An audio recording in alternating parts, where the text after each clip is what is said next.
We've got breaking news out of the NBA where the Clippers, Jazz, and Heat have agreed to a big-time three-team trade. ESPN reporting that Norman Powell will be heading to Miami. John Collins sent to L.A.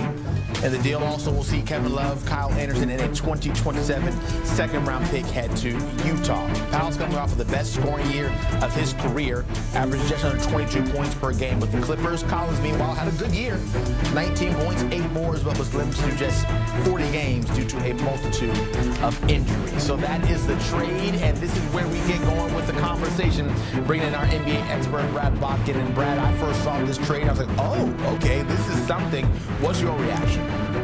Yeah, I love this trade for both sides. Even though Miami, throughout this offseason, and it kind of seems like this is the way for Miami every offseason, where it feels like they're reaching a little bit. It feels like they're sort of on that treadmill of mediocrity and kind of won't give it up and just kind of go into a rebuild. And then they go and they get Norman Powell really for almost nothing. Kevin Love, Kyle Anderson. This is to get a guy who's going to average 20 points a game, or did with the Clippers last year. I think over 21. We'll see what he does in the Heat program. But this is a guy who's a 42% three-point shooter. I thought he should have been an all-star last year. To get this kind of player at this stage of the game for the Heat, when the free agency market is basically all dried up. They've tried the Bradley Beal situation out. They've fell out of those talks. They're in the market for Kevin Durant. It just seems like nothing's going to happen for them, and they're going to go into next season with Tyler Hero and Bam Adebayo and a team that even in the Eastern Conference can't feasibly compete for anything meaningful. To add Norman Powell, again, an all-star level player, this is a fantastic get for the Miami Heat, and I like it for the Clippers side as well. Yeah, I want to go back a little bit more to the Heat. Like, how did they pull this off? They send away 2 guys on the bench who would sometimes get DNPs and get back a star-level caliber player. How? Because the Clippers don't want to commit to paying him next year. So Powell's on the books for, I think, $20 million this year, somewhere right around there.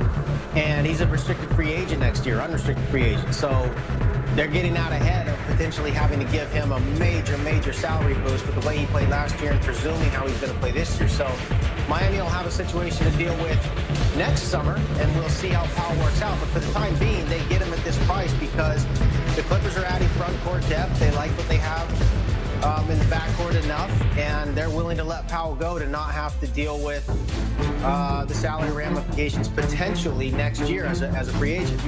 Yeah, that graphic we're showing here, Norman Powell, this is what it would have looked like for the Clippers books had they kept Powell. Now instead they bring in John Collins, a guy who's coming off averaging 19 and 8 this past season, shooting 39% from three-point land. So how is this for the Clippers? You get rid of a guard, you bring back a forward who still can play, and now leaves the exodus of the youth movement that seems to be continuing over in Utah. Yeah, no question. I actually love the move for the Clippers just as much. They are really bolstering their front court depth. They go out and they get Brook Lopez, and then they bring in John Collins here, who everybody lost track of in Utah. You know, he kind of fell off the rails after Atlanta.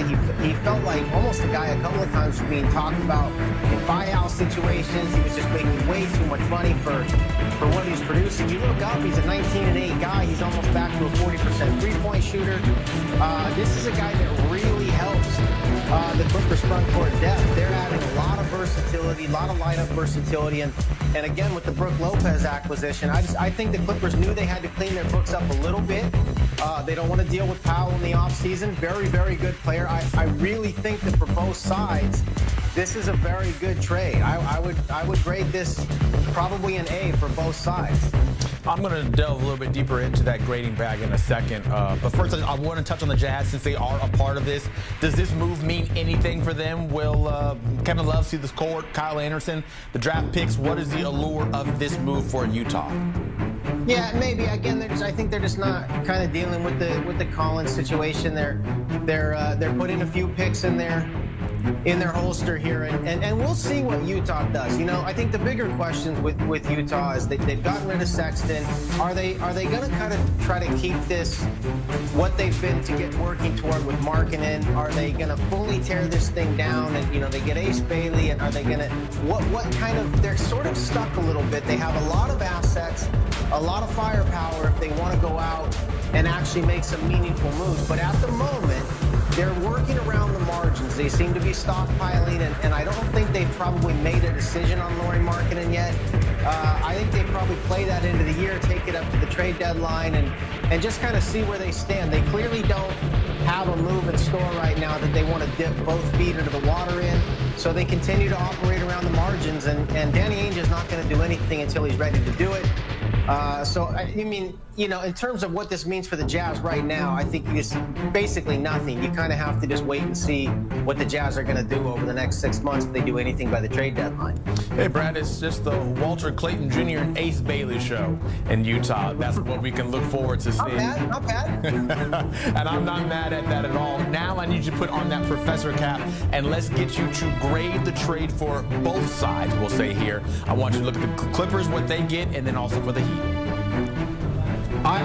Let's start with the Clippers. I give it an A. It does hurt to lose Norm Powell, but when your offense is going to revolve around James Harden and Kawhi Leonard, you're going to be okay from the scoring department. But they have really, really bolstered their front court depth.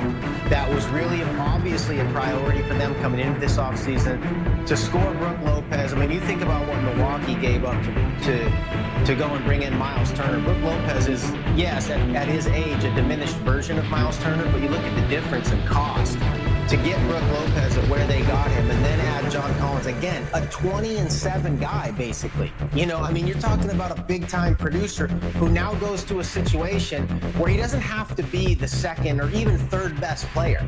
And that's big for John Collins. He was not able ever to graduate up the ranks in terms of a hierarchy on a team and really be a go-to player. That's where he fell into too deep a water for him. He was making that kind of money, but was never able to really be that. Now he finds himself in a position where he can be in a support staff's position, and you almost look at it like an Aaron Gordon in Denver, who was overtasked with being a number 1 or number 2 player in Orlando, but great athlete, great versatility, and you put him in a situation where he can be sort of that top-end support staff player, and he thrives. And I think John Collins is in a situation where he could potentially sort of mirror what Aaron Gordon has done. I don't think he's as good as Gordon, but in terms of the fit, I think that that's something that he can find with the Clippers, to not have to be the go-to guy, the front court depth. So I give it an A for the Clippers, no question.